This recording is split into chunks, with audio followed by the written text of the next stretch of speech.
হাসিনার 15 বছরের যেই জুলুম অত্যাচার, যেভাবে গুম খুন করা হয়েছে, সেই জায়গাটায় আপনি যদি তার পক্ষে অবস্থান নেন, একজন সাংবাদিক হয়ে যদি আপনি বলেন যে হাসিনার যদি এরকম ফ্যাসিবাদের বিকৃত মোটিভ তৈরি করা হয় তার চেহারা দিয়ে, তাহলে জাতীয় ঐক্যের কি হবে? আরে বেটা, তোর ঐক্যের কথা ভাবতে কে বলছে? হাসিনার সঙ্গে কিসের ঐক্য? হাসিনার মতো একটা ফ্যাসিবাদী, একটা খুনির জান্তার সাথে কিসের ঐক্য? তুই 8 মাস হয় নাই, 9 মাস হয় নাই, তুই এখনই এটা ভাবস কি করে যে ঐক্য হবে হাসিনার গ্রুপের সাথে, আওয়ামী লীগের সাথে? প্রশ্নই তো ওঠে না। তারপরে সাংবাদিক জাতিসংঘের রিপোর্ট, যেটা internationally world wide well circulated, যে 1400 মানুষকে হত্যা তারা প্রমাণ পেয়েছে। মৃতের সংখ্যা তো আরো বেশি, 2000-এর বেশি। এখন পর্যন্ত এই অপদার্থ সরকারে অবশ্যই এখন পর্যন্ত সঠিক ফিগারটা বের করতে পারে নাই। তো মৃতের সংখ্যা তো 2000-এর বেশি, কিন্তু 1400 তো এটা জাতিসংঘের রিপোর্ট। সেই রিপোর্টের ব্যাপারেও আপনি যদি রিপোর্টারদের প্রশ্ন শোনেন যে 1400 মানুষ মারা গেছে, এটা আপনি কিভাবে বলেন? বা একজন মানুষ কি 1400 মানুষকে মারতে পারে কিনা, আদালতের রায় হয়েছে কিনা, এই যে ধরেন আওয়ামী নেগেটিভ, এবং সেখানে ধরেন 4 জন ছিল। তো আমি শুনে দেখলাম, এটা নিয়ে আসলে সোশ্যাল মিডিয়ায় একজনের একটা পোস্ট দেখছিলাম। পোস্ট দেখার পরে আমি বাংলাদেশে আমার আমার যারা শুনি, যারা আমার সঙ্গে কাজ করেন, এরকম একটা টেলিভিশন চ্যানেল থেকে পুরো প্রেস কনফারেন্সের রাশ ভিডিওটা আনলাম এবং এনে আমি শুনলাম। এবং ধরেন বিস্ময়কর ভাবে আমি আপনাকে বলি, এটি রাশ ভিডিওটা শোনার পরে আমি এই বিষয়টা নিয়ে একটা ভিডিও আপলোড করলাম, 5 মিনিটের একটা ভিডিও, যে ফ্যাসিবাদের দালাল সাংবাদিকরা আবার মাথাচাড়া দিচ্ছে, হাসিনার ফ্যাসিবাদী প্রতিকৃতি এবং 1400 শহীদ নিয়ে একের পর এক প্রশ্ন। এবং আনফরচুনেটলি বাংলাদেশের কোন পত্রিকা, কোন টেলিভিশন এই যে ফারুকীর প্রেস কনফারেন্সে যে এই জাতীয় প্রশ্ন করা হয়েছে, এই জাতীয় বিষয় নিয়ে কোনো সংবাদ প্রকাশ করেনি। টেলিভিশনে কোনো ধরনের কোনো রিপোর্ট হয় নাই যে ফারুকীর প্রেস কনফারেন্সে আজকে এই জাতীয় প্রসঙ্গ নিয়ে আলোচনা হয়েছে। আসসালামু আলাইকুম দর্শক, শুভেচ্ছা নিন। আপনাদের সবাইকে স্বাগত জানাচ্ছি আজকের অনুষ্ঠানে। দর্শক, আজকে শিরোনাম দেখে বুঝতে পারছেন যে ফ্যাসিবাদের দোসর যারা বিশেষ করে সংবাদপত্রে কাজ করেন, মিডিয়ায় কাজ করেন, টেলিভিশনে, তারা আবার মাথা চাড়া দিচ্ছে, মাথা চাড়া দিয়ে উঠছে। সরকারের যে দুর্বলতা, গত 9 মাসে কোনো কার্যকর পদক্ষেপ কিন্তু মিডিয়ার ব্যাপারে গ্রহণ করা হয়নি। আমরা বিভিন্ন সময় বিভিন্ন ভাবে বলার চেষ্টা করেছি, কিন্তু এই বিষয়টিকে নানাভাবে উপেক্ষা করা হয়েছে। কথিত গণমাধ্যমের স্বাধীনতার নামে একটি অংশ সরকারের ভেতরে ঘাপটি মেরে থাকা হাসিনার সমর্থক, হাসিনার দ্বারা পেলে বসে বড় হওয়া অনেকেই এই জায়গাটাকে উপেক্ষা করে গেছে, যার কিছু কিছু সিমটম আমরা এখন দেখতে পাচ্ছি। তো আজকের খবর অনুষ্ঠানে আমরা বিষয়টা নিয়ে একটু সংক্ষিপ্ত আলোচনা করব। এখন আপনি যদি, আমি সংবাদটা যেটি পত্রিকায় এসেছে আমি যদি আপনাদেরকে দেখাই, ইতিমধ্যে আপনারা জানেন যে গত পরশুদিনের ঘটনা, গতকালকের ঘটনাই বলা চলে, অভ্যুত্থান নিয়ে অবমাননাকর প্রশ্ন, 3 সাংবাদিক চাকরিচ্যুত। দীপ্ত টেলিভিশনের সংবাদ তারা নিজেরাই বন্ধ করে দিয়েছে, সাময়িক স্থগিত করেছে এমনটি বলা হচ্ছে। এবং সংবাদপত্রের রিপোর্টে বলা হচ্ছে মানবজমিনে যে সংস্কৃতি মন্ত্রণালয় বিষয়ক মন্ত্রণালয়ের উপদেষ্টা মোস্তফা সরওয়ার ফারুকী সংবাদ সম্মেলনে জুলাই অভ্যুত্থান নিয়ে অবমাননাকর প্রশ্ন করার জেরে 2টি টেলিভিশন চ্যানেলের 3 জন সাংবাদিক চাকরিচ্যুত হয়েছেন। এর মধ্যে দীপ্ত টিভির 2 জন, এটিএন বাংলার একজন সাংবাদিক রয়েছেন। মঙ্গলবার থেকে দীপ্ত টিভির সংবাদ প্রচারও বন্ধ রয়েছে। টেলিভিশনটির স্ক্রলে অনিবার্য কারণবশত সকল সংবাদ পরবর্তী নির্দেশ না দেয়া পর্যন্ত বন্ধ ঘোষণা করা হয়। এছাড়া চ্যানেল আই কর্তৃপক্ষ তাদের একজন সাংবাদিককে দায়িত্ব থেকে অব্যাহতি দিয়েছেন। চাকরিচ্যুত সাংবাদিকরা হলেন দীপ্ত টেলিভিশনের মিজানুর রহমান, মাহমুদ শাওন এবং এটিএন বাংলার বিশেষ প্রতিনিধি ফজলে রাব্বি, এবং চ্যানেল আই এর খুব সম্ভবত আরেকজন সাংবাদিক বাশার, রফিকুল বাশার তার নাম। তো বিষয়টা যেটি হচ্ছে যে কোন সাংবাদিকের চাকরিচ্যুতি বা যে কোনো ধরনের চাকরিচ্যুতি, চাকরি চলে যাওয়া, বিষয়টি আমি কখনো সমর্থন করি না। কিন্তু একজন সাংবাদিক যখন কোনো প্রেস কনফারেন্সে যে প্রশ্ন করেন, সেই প্রশ্নটি তার ব্যক্তিগত মতামত বা ব্যক্তিগত অবস্থান যাই হোক, সেখানে তিনি আসলে তার স্টেশনের যে পলিসি, স্টেশন পলিসিকেই রিফ্লেক্ট করেন। ধরেন একজন লোক আওয়ামী লীগ করতে পারে, বিএনপি করতে পারে, জামাত করতে পারে। সে জামাত যে সমর্থন করে সে আওয়ামী লীগের প্রোগ্রামে যে তার স্টেশন পলিসি অনুযায়ী প্রশ্ন করবে। আওয়ামী লীগের বা বিএনপির যে সে যদি জামাতের এখানে যায়, সেখানেও তার স্টেশন পলিসি অনুযায়ী তাকে প্রশ্ন করতে হয়। তার ব্যক্তি সত্তা বলে আসলে সাংবাদিকতায়, বিশেষ করে রিপোর্টিং এ ব্যক্তি সত্তা বলে কোনো বিষয় নাই। এটি আপনাকে আপনার স্টেশন পলিসি অনুযায়ী কাজ করতে হবে, এবং স্টেশনের আপনার সকল কথা, আপনার সকল বক্তব্যের দায় কিন্তু আপনার স্টেশনের উপরে বর্তাবে। এটি হচ্ছে অত্যন্ত প্রাথমিক একটি জ্ঞান সাংবাদিকতা যারা করতে আসেন তাদের জন্য। তো আমরা দেখলাম যে বর্তমান পরিস্থিতিতে এই যে ৩ জন সাংবাদিককে চাকরিচ্যুত করা হয়েছে, আরেকজনকে শোকজ করা হয়েছে যতটুকু আমি জানি। তো সব মিলিয়ে আওয়ামী পন্থী একটা গ্রুপ সোশ্যাল মিডিয়া এবং আন্তর্জাতিক সংবাদ মাধ্যমে বা বিভিন্নভাবে তারা বলার চেষ্টা করছেন যে প্রশ্ন করায় সাংবাদিকদের চাকরিচ্যুত করা হয়েছে। প্রশ্ন করা কি অপরাধ নাকি? এখন আমি নিউ ইয়র্ক ভিত্তিক একটা টেলিভিশন চ্যানেল কালকে আমাকে একজন পাঠালো, আমি দেখছিলাম যে তারা ধরেন এক বিশাল এক প্রোগ্রাম ফেদে বসেছে, টিভিএন নামে একটি টেলিভিশন চ্যানেল, যে বাংলাদেশে গণমাধ্যমের স্বাধীনতা হুমকির মুখে। এবং তারা বলার চেষ্টা করছে যে প্রশ্ন করার কারণেই নাকি এই ঘটনা ঘটেছে, এবং সেখানে 2 বিশেষজ্ঞ দেখলাম একেবারে মানে জ্ঞান গল্প মানে জাহির করতেছে আর কি। আরে বেটা, এই 92 বছর পরে হিটলারের পক্ষে তুই কথা বলতে পারবি না, নাৎসিদের পক্ষে কেউ কথা বলতে পারবে?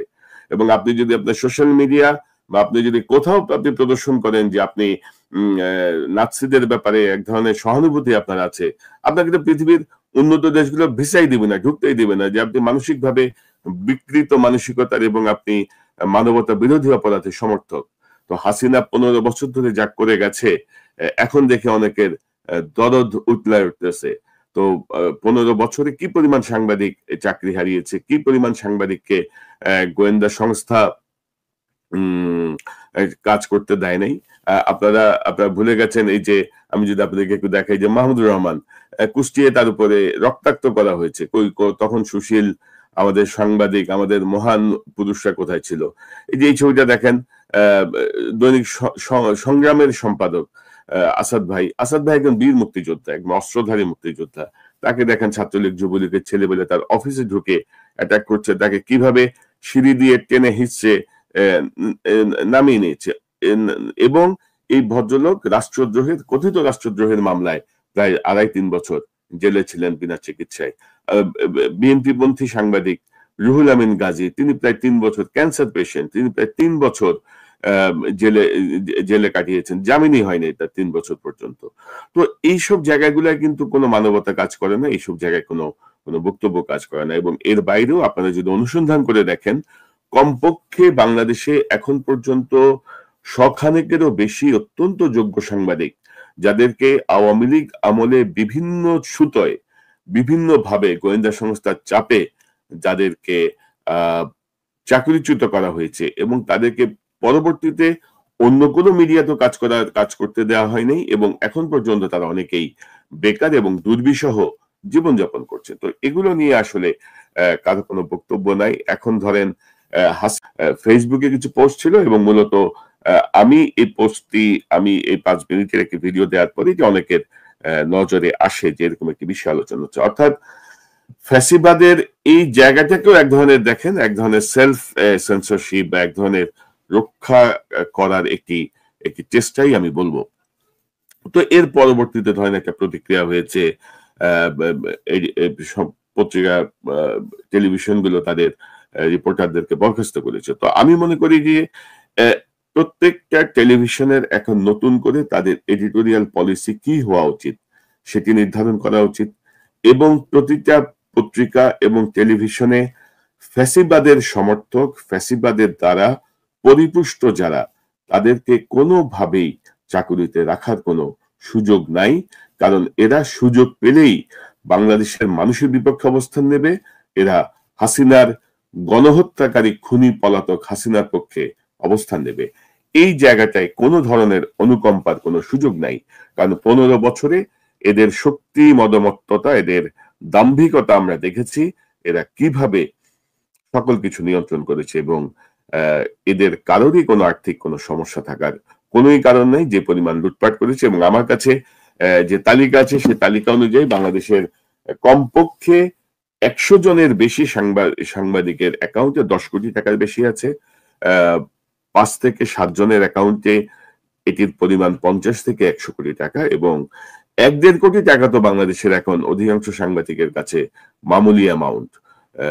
এগুলা ধরেন তার স্ত্রীর নামে বা শালীর নামে বা বিভিন্ন জনের নামে এগুলো এফডিআর করে রাখা হয়েছে। এবং বাংলাদেশের সাংবাদিকতা যে অবক্ষয়, বাংলাদেশের সাংবাদিকতা যে কত খারাপ অবস্থায় আছে, সেই অবস্থার কথা আর কি বলবো রে ভাই। আমি বাংলাদেশে 19 বছর সাংবাদিকতা করছি, কখনো মনে হয় না যে কোনো রিপোর্টের জন্য কারো কাছ থেকে আমার টাকা নিতে হবে, বা কেউ টাকা দিয়ে কোনো রিপোর্ট করাতে পারবে বা টাকা দিয়ে রিপোর্ট বন্ধ করতে পারবে। সাম্প্রতিক সময় আমি বাংলাদেশের একজন মানুষ, ক্ষতিগ্রস্ত মানুষ, তার ব্যাপারে তার সব দখল হয়ে যাচ্ছে ইত্যাদি ইত্যাদি, আমি 2টি টেলিভিশন এবং 2টি পত্রিকার সর্বোচ্চ পর্যায়ে বলেছিলাম যে ভাই একটু এটা একটা আপনার রিপোর্টারকে বলেন, একটু ইনভেস্টিগেট করে একটা রিপোর্ট করা যায় কিনা। তো রিপোর্টার ওই সংক্ষুব্ধ ব্যক্তির কাছে যে বলেছে যে হ্যাঁ এটা করে দিব, আমাকে তো বলা হয়েছে, কিন্তু এটা করতে গেলে কিছু খরচপাতি দিতে হবে। তো এরা কি সাংবাদিকতা করতে আসে না খরচপাতির ধান্দায় আসে? এটা খুব বিস্ময়কর। কারণ বাংলাদেশে 19 বছরে কখনো মাথায় আসে নাই যে আমি রিপোর্ট করতে যাবো, এর জন্য আবার খরচপাতি লাগবে আমার, এবং ওই পক্ষের কাছ থেকে আমার খরচপাতি নিয়ে আমাকে রিপোর্ট করতে হবে। তো টোটাল স্ট্রাকচারের জায়গাটা, অর্থাৎ হাসিনা গত 15 বছরে মানুষের মধ্যে যে পরিমাণ লোভ ঢুকিয়েছে, সাধারণ জীবনযাপনকে যেভাবে ক্ষতিগ্রস্ত করেছে, মানুষের বিলাস বেসন ঢুকিয়েছে, নানা রকমের অফার ঢুকিয়েছে, সেই জায়গাটা থেকে বের হয়ে আসতে অবশ্যই সময় লাগবে। তবে আমার মনে হয় যে এই জায়গাটা আরো কঠোরভাবে দেখা উচিত, আরো কার্যকর পরিকল্পনা নেওয়া উচিত। উপদেষ্টা পদে যিনি আছেন এখন, মাহফুজ আলম, তার তো গত 3 মাস ধরে তার কোনো সারা শব্দই পাচ্ছিলাম না। হঠাৎ করে দেখলাম তিনি গতকাল পরশুদিন উদয় হয়েছেন। তিনি কি বললেন যে হ্যান করে নাই, ত্যান করে নাই, সরকার না, তো সরকার করে নাই, কিন্তু এই ইন্টারন্যাশনালি বিষয়টাকে ক্লিয়ারলি বলতে হবে যে কেন তাদের চাকরিচ্যুতি হয়েছে বা কেন এই ঘটনাটা ঘটেছে। আর দীপ্ত টিভি কেন তার সংবাদ বন্ধ করলো, এটি নিয়ে একটি তদন্ত করা উচিত। এবং দীপ্ত টিভির মালিক পক্ষ তো আপনারা জানেন সব আওয়ামী ঘরানার, আওয়ামী লীগের দ্বারা পরিপুষ্ট মালিক সব। এরা কেন সংবাদ বন্ধ করে সরকারকে বেকায়দা ফেলার চেষ্টা করলো কিনা, যদি এমন হয় এটা বন্ধই করে দেওয়া হোক। অর্থাৎ ঘাটতারামির জবাব ঘাটতারামি দিয়ে দিতে হয়, গায়ের জোরের জবাব গায়ের জোর দিয়ে দিতে হয়। তো এত কিছু কাউন্ট করার কিছু নাই। প্রায় ন্যূনতম 1400 বা 2000-এর বেশি মানুষ এই জন্য জীবন দেয় নাই, 300-400 মানুষ অন্ধ হয় নাই, 400-500 মানুষ পঙ্গু হয় নাই এইসব ফ্যাসিবাদের দোসরদের আস্ফালন বা তাফালিং দেখার জন্য। তো আমার মনে হয় যে এই জায়গাগুলো নিয়ে আমি বাংলাদেশের প্রত্যেকটা টেলিভিশন এবং পত্রিকার মালিকদেরকে অনুরোধ করব এবং সতর্ক করব, দয়া করে এডিটোরিয়াল পলিসি চেঞ্জ করুন। ফ্যাসিবাদের দোসরদের আপনারা আপনাদের যে মিডিয়া, যে টেলিভিশন, সেখান থেকে সরান। আমরা দেখছি অনেকেই এতদিন ধরেন মাথা লুকিয়েছিল, ইদানিং অনেকে আবার মাথা চাড়া দিচ্ছে, নানা রকম ভাবে প্রতিক্রিয়া দিচ্ছে। যেমন সাম্প্রতিক সময় দেখলাম যে এক সাংবাদিক জয় মামুন, বোধহয় জয় মামুন, দেখলাম লিখছে যে ওই যে চ্যানেল 71-এর শাকিলের হাতে হাত করা, আরে ভাইটা আমাদের হাত করা পড়াই নাই, মাহমুদুর রহমানের হাত করা পড়াই নাই, তখন তোরা কইছিলি। এই শাকিল যখন একটি মেয়েকে রেপ করে, ওই মেয়ে যখন মামলা করে, সেই মামলায় সে একদিনের জন্য জেলে যায় না, সেই মামলা প্রত্যাহার করে নিতে বাধ্য করা হয়। এই শাকিল, এই তার স্ত্রীর রূপা, এই 71 টেলিভিশন কি করে নাই ভাই, কি করে নাই? এখন এগুলো নিয়ে কথা বলতে গেলে বলবেন যে সাংবাদিকের বিরুদ্ধে কথা বলা হচ্ছে। নো, তারা ক্রাইম করছে, একদম ক্লিয়ার ক্রাইম। তারা এই যে ফ্যাসিবাদের দোষর সাংবাদিকদের ব্যাপারে কেন বলছে, কারণ হাসিনাকে শক্তিশালী করার জন্যই তাদের অবদান। পুরো বাংলাদেশের মানুষ যেটি করতে পারে না, দুটি মিডিয়া, একটি মিডিয়া সেই জাতীয় অবস্থান তৈরি করে দিতে পারে, এবং যেটি 71 টেলিভিশন সহ এই ফ্যাসিবাদের দোসর গোষ্ঠী, তারা অত্যন্ত সুকৌশলে হাসিনার ফ্যাসিবাদকে নানা কৌশলে সমর্থন দিয়ে টিকিয়ে রেখেছিল। তো সেই জায়গাতে আমার মনে হয় যে ফ্যাসিবাদের দোসরদের ব্যাপারে আহ কড়া পদক্ষেপ নেওয়ার সময় এসেছে, কারণ তারা যেকোনো সময় এই জাতীয় ব্ল্যান্ডার করবে। এবং আপনি দেখেন যে ফারুকের এই প্রেস কনফারেন্স নিয়ে যেভাবে প্রতিক্রিয়া হচ্ছে, যে আমি টেলিভিশন দেখালাম, টিভিএন, যেটা নিউ ইয়র্ক থেকে হয়, বাট বাংলাদেশের এর অফিস আছে, এবং অন্যান্য অনেক মিডিয়াতেই বা সোশ্যাল মিডিয়াতে বলার চেষ্টা হচ্ছে এটি হচ্ছে গণমাধ্যমের উপরে হস্তক্ষেপ, স্বাধীন গণমাধ্যমের উপরে হস্তক্ষেপ। তো ইন্টারেস্টিং একটা পোস্ট দিয়েছে আমাদের কি বলে বৈষম্য বিরোধী আন্দোলনের নেতা হাসনাত আব্দুল্লাহ। হাসনাত আব্দুল্লাহ তিনি একটি পোস্ট দিয়েছেন, সেটি আবার কালবেলায় সংবাদে এসেছে। সাংবাদিকদের বিষয়ে প্রশ্ন ছুড়ে দিলেন হাসনাত আব্দুল্লাহ। তিনি বলছেন যে জুলাই অভ্যুত্থানকে সন্ত্রাসী আন্দোলন হিসেবে প্রতিবেদন প্রকাশ করে সাংবাদিকরা শেখ হাসিনার কাছ থেকে পুরস্কার পেতেন কিনা এমন প্রশ্ন রেখেছেন জাতীয় নাগরিক পার্টির নেতা হাসনাত আব্দুল্লাহ। তিনি বলেন যে জুলাই গণ অভ্যুত্থান ব্যর্থ হলে জুলাইকে সন্ত্রাসী আন্দোলন হিসেবে প্রতিবেদন প্রকাশের জন্য কোন কোন টিভি সাংবাদিক হাসিনার কাছ থেকে সাহসী সাংবাদিকতার পুরস্কার পেতেন। কথা একেবারেই সত্য, শতভাগ সত্য। যদি আন্দোলন ব্যর্থ হতো তাহলে দেখতেন যে গাদায় গাদায় সাংবাদিককে পদক দেওয়া হচ্ছে, গাদায় গাদায় সাংবাদিকদেরকে অ্যাপ্রিসিয়েট করা হচ্ছে, যে তাদের কারণে এই জুলাই বিপ্লব বা জুলাই আন্দোলন মানে সফল হতে পারেনি। এবং সেই চেষ্টা কিন্তু বাংলাদেশের মিডিয়া যথাযথভাবে করেছে। যখন দেখেছে সম্ভব নয় তখনই সবাই ভুল পাল্টেছে, প্রোফাইল লাল করেছে, তারা তাদের ক্যারেক্টারে একেবারে দুধে ধোয়া তুলসী পাতা হিসেবে সামনে নিয়ে আসার চেষ্টা করেছে। পাশাপাশি আরেকটি ঘটনা আমি যদি বলি আজকের পত্রিকায়, সেটি হচ্ছে আপনারা জানেন যে এক অভিনেতা সিদ্দিক ভালো অভিনয় করেন, আমি তার অভিনয় পছন্দ করতাম, ভালো অর্থাৎ ফানি ক্যারেক্টারে খুব ভালো অভিনয় করেন। তাকে ধরে পিটিয়ে থানায় সোপর্দ করা হয়েছে এবং তাকে আওয়ামী লীগের দালাল বলে একদল লোক তাকে ধরে এবং তার উপরে তাকে মারধর করে এবং তাকে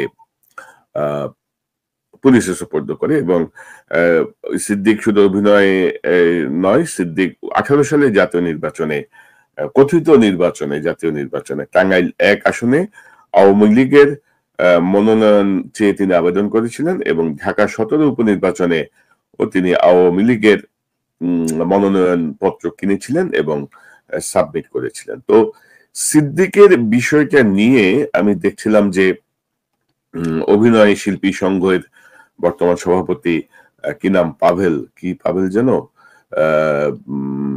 তার নাম হচ্ছে আজাদ আবুল কালাম, তিনি আবার একটি বিবৃতি দিয়েছেন বা বলেছেন যে শিল্পীদেরকে হয়রানি করা হচ্ছে ইত্যাদি ইত্যাদি। তো আমি সিদ্দিকের ব্যাপারে আপনাদের ছোট্ট একটা পোস্ট, একটা ভিডিও দেখাই এবং তার বেশ কিছু, এটা হচ্ছে ধরেন তার বক্তব্যের মধ্যে একটা মাইল্ড একটা বক্তব্য, আপনি যদি একটু শোনেন। তারেক জিয়া যেন ফাঁসি হয়, ফাঁসি ওখানে না আমাদের দেশে হবে, কারণ তারেক জিয়া তো এমনিতে ভুল করে গিয়ে ওখানে পালায় আছে। আলটিমেটলি সে লন্ডনে গিয়ে আবার শুরু করেছে যে একটি দূতাবাস মানে একটা দেশের সার্বভৌমত্ব এবং একটা দেশকে প্রতিনিধিত্ব করে, সেই দেশের দূতাবাসের তো অর্থাৎ একই দলের প্রধান সম্পর্কে একজন অভিনয় শিল্পী তার যে জাতীয় শব্দ প্রয়োগ, এবং আমি তো ধরেন আরো এর থেকেও আরো কি বলবো বাজে ভাবে বলা হয়েছে বিএনপির অ্যাক্টিং চেয়ারপারসন জনাব তারেক রহমান সাহেব সম্পর্কে, এবং অর্থাৎ হাসিনা যা বলে তার থেকেও বিশ্রী ভাবে উপস্থাপন করা একজন শিল্পী যখন করে, তখন কিন্তু এই অভিনয় শিল্পী সংঘের এই পণ্ডিতরা বা বড় বড় নেতারা বা বুদ্ধিজীবীদের কারো কোনো বক্তব্য থাকে না। অর্থাৎ ধরেন একজন অভিনেতা সে যদি আজকে একটি দলের নমিনেশন চায় বা একটি দলে যোগ দেয় বা একটি দলের পক্ষে নির্বাচনী প্রচারণায় অংশ নেয় বা নির্বাচন করে, তাকে আপনি তার কোন পরিচয়কে আপনি হাইলাইট করবেন? তার অভিনেতা পরিচয় নাকি তার রাজনৈতিক পরিচয়? ধরেন আমি আজকে যদি আমি সাংবাদিকতা ছেড়ে যদি কোনো দলের নমিনেশন নিয়ে যদি নির্বাচন করি, তো আমি তো তখন রাজনৈতিক কর্মী রে ভাই, আমি তখন সাংবাদিক হিসেবে আমার যেই প্রিভিলেজ সেটি তো আমি পাবো না। সাংবাদিক হিসেবে আমি যে সব জায়গায় এখন যেভাবে কথা বলতে পারি বা প্রশ্ন করতে পারি, আমি তখন সেভাবে করতে পারবো না। অর্থাৎ এই যে জায়গাগুলো আমরা এই জায়গাগুলোর মধ্যে গুলিয়ে ফেলি, যখনই কেউ বিপদে পড়ে তখনই তার এক এক পরিচয় চলে আসে। কেউ ডাক্তার, সে অভিনয় করে, সে রাজনীতিও করে। তো ডাক্তাররাও প্রতিবাদ করে, অভিনেতারাও প্রতিবাদ করে, আহ, এবং রাজনৈতিক দল তো প্রতিবাদ করে। একটা অদ্ভুত সংস্কৃতি বাংলাদেশে। তবে কাউকে এইভাবে মারধর করাটা আমি সমর্থন করি না, কখনোই সমর্থন করি না। আইন নিজের হাতে তুলে নেওয়া বা তাকে শারীরিকভাবে লাঞ্ছিত করার আমি মনে করি এটি কোনোভাবেই উচিত নয়। এটি আইনের হাতেই তুলে দিতে হবে। তবে আমরা বেশ কিছু ঘটনায় আমরা দেখেছি যে ইদানিং আবার ওই যে মব মব বলে এক গ্রুপ কিন্তু ঝাঁপায় পড়ে। পৃথিবীর কোন দেশে মব নাই? আর মব উস্কে উঠবে, মব আরো বেশি আহ, আহ, ছড়িয়ে পড়বে আপনি যদি যথাযথ ব্যবস্থা যথাযথ সময়ে না নেন। আপনাদের মনে আছে তখনও আমরা একটি অনুষ্ঠান করেছিলাম এই চ্যানেলে, যে মুন্নি সাহার মতো একটা একটা একটা চিহ্নিত অপরাধী সাংবাদিক, যে হাসিনার জন্য দেশের হেন কোনো তথ্য নাই যেগুলো তার সুবিধা মতো জায়গায় পাচার করে নাই, হেন কোনো অবস্থান সে নেয় নাই। বিশেষ করে বিডিআর বিদ্রোহ নামে যে গণহত্যা চালানো হয়েছিল সেইখান থেকে শুরু করে সকল কিছুতে তাকে কারওয়ান বাজারে পেয়ে জনতা, উত্তেজিত জনতা তাকে একটি ফুলের টোকাও দেয় নাই, তাকে ধরে পুলিশের সোপর্দ করে। কিন্তু পুলিশ তাকে রাতের বেলায় আবার আহ পরিবারের জিম্মায় ছেড়ে দিয়েছে। তো জনগণ যদি দেখে যে আপনি একজন চিহ্নিত অপরাধী, চিহ্নিত ফ্যাসিবাদের দোসরের প্রতি প্রেম দেখাচ্ছেন, তো জনগণ পরবর্তীতে তাকে যদি রাস্তায় পেয়ে যদি হেনস্থা করে তার দায় কে নিবে? অর্থাৎ আমি বলতে চাচ্ছি যে যারা চিহ্নিত অপরাধী, যারা চিহ্নিত ফ্যাসিবাদের দোসর, তাদের বিরুদ্ধে আপনাকে আইনি পদক্ষেপ যথাযথভাবে এবং দ্রুততম সময়ের মধ্যে নিতে হবে। কারণ জনগণের যে মব বা জনগণ যখন ক্ষিপ্ত হয় কোনো কিছুর প্রতি, কোনো কিছুর উপরে, তখন আসলে কোনো আইন তাদের মাথায় কাজ করে না, তারা এক ধরনের উন্মত্ততায় আক্রান্ত হয়। এটি শুধু বাংলাদেশ নয়, পৃথিবীর বিভিন্ন দেশে বিভিন্ন ঘটনায় আমরা দেখেছি যে যখন বিচার হয় না তখন আসামির বাড়িতে আগুন লাগায় দেয়, যখন বিচার পায় না তখন নানা রকমের ঘটনার মধ্য দিয়ে এটার প্রতিবাদ জানায়। ওই যে রাস্তায় গাড়ি পোড়ানো বা তার আসামির বাড়ি পোড়ানোয় কিছুই হবে না, কিন্তু এগুলো হচ্ছে এক ধরনের ক্ষোভের বহিঃপ্রকাশ। তো আমার মনে হয় যে এখনো ধরেন অনেক রকমের ফ্যাসিবাদের দোসররা বেশ মাথাচাড়া দিয়ে বেশ সরগরম ভাবে জ্ঞান ঝাড়তেছে, খুব কৌশলে তারা নানা রকম ভাবে বক্তব্য বিবৃতি দিচ্ছে, নানা রকম ভাবে ইন্টারন্যাশনালি তাদের যোগাযোগ স্ট্যাবলিশ করছে। আমার মনে হয় এই জায়গাগুলোয় সরকারের আরেকটু কঠোর হওয়া প্রয়োজন, সরকারের আরো গতিশীলতা প্রয়োজন। এখন এখন কি বলবো, ধরেন ডক্টর ইউনূস সরকার ইদানিং, ডক্টর ইউনূস সাহেব ইদানিং কোনো কথা শুনতেছে বলে আমার মনে হয় না। কারণ বারবার বলা সত্ত্বেও ওনার উপদেষ্টা পরিষদ উনি ছাগল দিয়ে হাল চাষ করে যাচ্ছেন। ওনাকে বলা হয়েছে, বারবার আমরা অনুরোধ করেছি, এই 23 জনের মধ্যে কমপক্ষে 15 জনকে ঘাট ধরে পেছনে লাথি মেরে বের করে দিতে হবে। কারণ এরা ক্ষমতার মজা লুটতেছে, এরা ভুলেই গেছে যে এরকম একটি রক্তাক্ত বিপ্লবের মধ্য দিয়ে এই অন্তর্বর্তীকালীন সরকার দায়িত্ব নিয়েছে। এগুলা তাদের বাপের রাজনীতি থেকে এইসব গদিতে তারা বসে নাই, তারা কিন্তু বেমালুম ভুলে গেছে। এই জায়গাগুলো নিয়ে আমরা বারবার বলছি এবং আমার মনে হয় যে আমাদের বলার মাত্রা বা আমাদের মেডিসিনের ডোজ আরেকটু কড়া করতে হবে। কারণ ধরেন যে এক ইউনূসের আলোয় আলোকিত হয়ে আমরা যে যে ধীর গতিতে যাচ্ছি আর কি, মূল বিষয়টা হচ্ছে অত্যন্ত ধীর গতি। বিচার বলেন, সংস্কার বলেন, সকল কিছুই এত ধীর গতিতে হচ্ছে, এত ধীর গতিতে হওয়ার কোনো সুযোগও নাই। এত ধীর গতিতে করার কোনো মানে কি বলবো, গত প্রায় 9 মাসে অনেক কিছুই করা সম্ভব হতো, যেটি তারা করতে পারেনি। তারা এই মিটিং করেন, ওই মিটিং করেন, এই আলোচনা করেন, এই মতামত চান, হ্যান ব্যান ত্যান করে তারা সময় নষ্ট করছেন। তাদের মধ্যেই কেউ কেউ এক ধরনের রাজনীতির খেলা খেলছেন অন্যান্য রাজনৈতিক দলগুলোর সাথে। তো আমার মনে হয় যে আমরা আমাদের কাছে ইতিমধ্যে স্পষ্ট হতে শুরু করেছে। আমরা কিন্তু বিভিন্ন সময় বলছি, আসিফ নজরুল সহ অনেকের ব্যাপারে বলছি, সেই জায়গাগুলো কিন্তু আপনারা মনোযোগ দিচ্ছেন বলে আমাদের মনে হচ্ছে না। আরেকটি খবর, আজকের পত্রিকার অত্যন্ত গুরুত্বপূর্ণ আরেকটি খবর, সেটি হচ্ছে দৈনিক আমার দেশের বিরুদ্ধে একটি মামলা হয়েছিল, আপনারা জানেন। আমার দেশের বিরুদ্ধে মেঘনা গ্রুপের মামলা প্রত্যাহারের আবেদন মানে বুধবার ঢাকার যুগ্ম জেলা জজ চতুর্থ আদালতে মোস্তফা কামালের পক্ষে মামলাটি প্রত্যাহারের আবেদন করেন অ্যাডভোকেট মোজাম্মেল হক। গত 17 এপ্রিল আমার দেশে মেঘনা গ্রুপের 1 লাখ কোটি টাকা পাচার শিরোনামে চাঞ্চল্যকর সংবাদ প্রকাশিত হয় এবং এরপর অত্যন্ত বিস্ময়কর ভাবে মাত্র 4 দিনের মধ্যে মেঘনা গ্রুপের বিরুদ্ধে মামলা সমন ইস্যু হয়ে যায়। তো বোঝাই যায় যে মাহমুদুর রহমান বাংলাদেশে দ্বিতীয় স্বাধীন বাংলাদেশে ফিরে 5 দিন জেল খেটেছেন। তো তখন আইন উপদেষ্টাদের ক্যারিশমা আমরা দেখছি, তামাশা আমরা দেখেছি। তারা মাহমুদুর রহমানকে পক্ষই মনে করেন।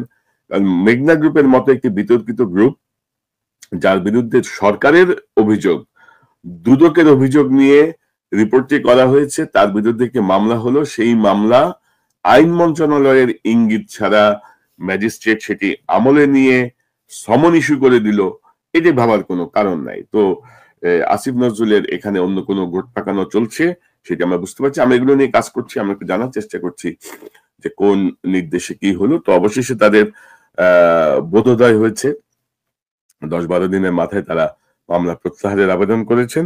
তো কথা তো একটাই যে সেই তো নক্ষশালী তবে কোনো লোকহাসালী। আমার মনে হয় যে সেই জায়গাটা মনে হচ্ছে আর কি। তো ধরেন একটা বিষয় স্পষ্টভাবে বলি যে ফ্যাসিবাদের ফিরে আসার ইনশাল্লাহ আর কোনো সুযোগ নাই। অনেক শিল্পী, সাহিত্যিক, বুদ্ধিজীবী মনে করছেন যে হাসিনার পক্ষে একটু দালালি করি, হাসিনা যদি আবার কখনো ফিরে আসে তাহলে তো আমাদের মন্ত্রী বানাবে, তাহলে তো আমাদের 1000 কোটি টাকার ব্যবসা দিবে। কিন্তু সেটি আর হবে না ইনশাল্লাহ, আপনারা নিশ্চিত থাকেন।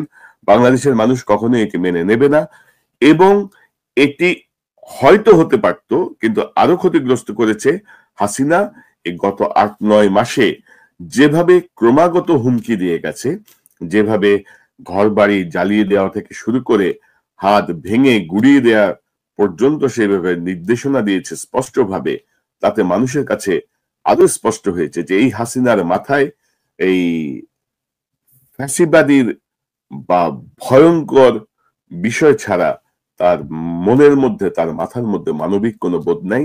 সে ক্ষমতা, অ্যাবসলিউট ক্ষমতা, এবং ক্ষমতা নিয়েই সে আসলে তার মাথায় সবসময় এটাই ঘোরে। তো সেই জায়গাটায় আমার মনে হয় না যে হাসিনার দালালি করে বা আওয়ামী লীগের দালালি করে আপনারা কেউ খুব বেশি সুবিধা করতে পারবেন। কারণ প্রতিদিন প্রতি মুহূর্তেই পরিস্থিতি আরো জটিল হচ্ছে, প্রতিদিন আরো খারাপের দিকে যাচ্ছে এই ফ্যাসিবাদের দোসরদের অবস্থা। তো আমরা আবারও যে বিষয়টি নিয়ে শুরু করেছিলাম, বাংলাদেশের সকল মিডিয়া, সকল সংবাদপত্র এবং টেলিভিশন দয়া করে আপনাদের সম্পাদকীয় নীতি আপডেট করুন। কোনোভাবেই কোনো বিষয়ই ফ্যাসিবাদের পক্ষে, পলাতক খুনি হাসিনার পক্ষে বা তার দলের পক্ষে কোনো অবস্থান আমরা তো মেনে নেবই না। বাংলাদেশের কোনো মানুষ, কোনো সাধারণ মানুষ সেটি মেনে নেবে না। দর্শক, এই চ্যানেলটি সাবস্ক্রাইব করে আমাদের পাশে থাকুন, এই চ্যানেলের মেম্বারশিপ নিয়ে আমাদের পাশে থাকুন। আবারও দেখা হবে ইনশাল্লাহ। আসসালামু আলাইকুম।